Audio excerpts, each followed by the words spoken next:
I'm, of course, Simon, bringing you guys another little chat slash discussion that I hope we can kind of work on together as I walk down my predictions for adventures in the Forgotten Realms. In particular, what I think some famous and iconic monsters of Dungeons and Dragons they could bring over to Magic the Gathering. The Tarrasque. Oh, goodness gracious. The Tarrasque.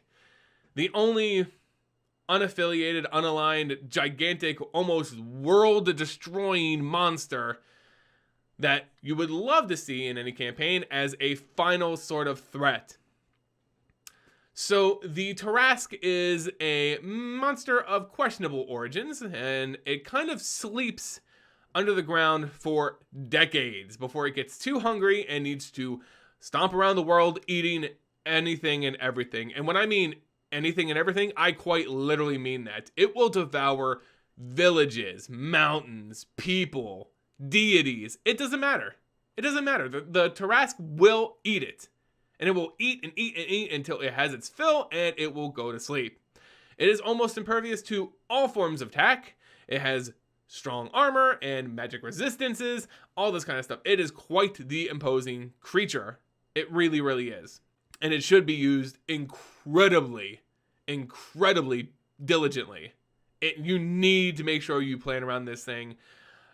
Honestly, for how big this will be, it will be a very sizable creature. In terms of power and toughness in Magic the Gathering, if it ventures into the Forgotten Realms, pulls it in from D&D, which I believe it will, its power and toughness could be staggering. Now, that power and toughness needs to be offset not only by a high mana cost, by other downsides as well. Because remember, the Tarrasque, it can sleep for decades before it is active. So I'm thinking this card will hit the battlefield with a number of sleep counters on it that get removed at the beginning of each of your upkeeps. And when the sleep counters are removed, it can attack and block again. So if it comes into play, it can't attack or block until all of its sleep counters are removed. It's going to be a time threat, just sort of like how the Tarrasque is used in Dungeons and Dragons campaigns now.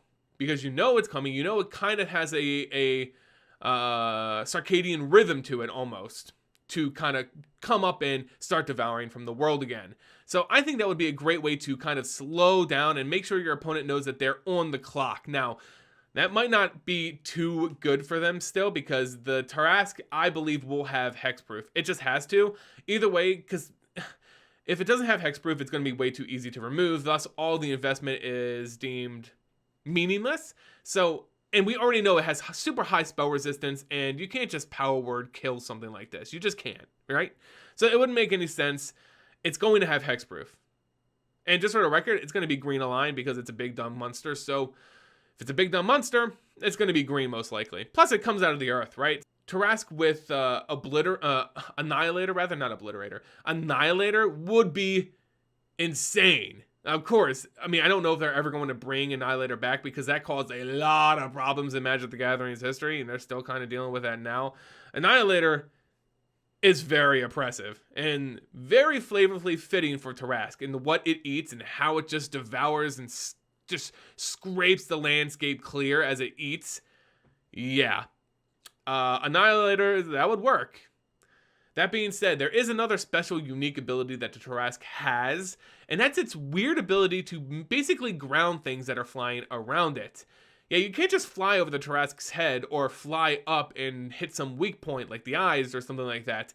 The Tarrasque has an oppressive aura around it that forces things that are flying to the ground. The Tarrasque's ability to essentially make flying not a thing could be beautifully translated to Magic the Gathering as a passive effect while it's slumbering. Maybe it acts more of like an enchantment for a while it has those sleep counters removed.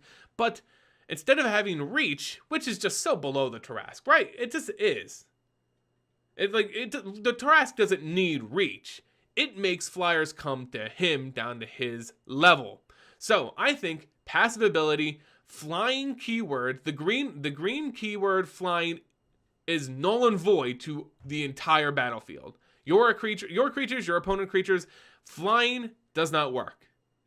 Creatures with flying can be blocked as if they don't have flying. Perfect. Say it right there. It just cancels out all the flyers. It's the ultimate reach. The Tarrasque will have the ultimate reach in Magic the Gathering. Plus be super big, plus be green, plus probably come into play inert for a little bit. Those are my predictions. Honestly, the Tarrasque should be a legendary creature. It's said in the lore that there's only one Tarrasque. I'm sorry, I'm saying Tarrasque. It's Tarrasque.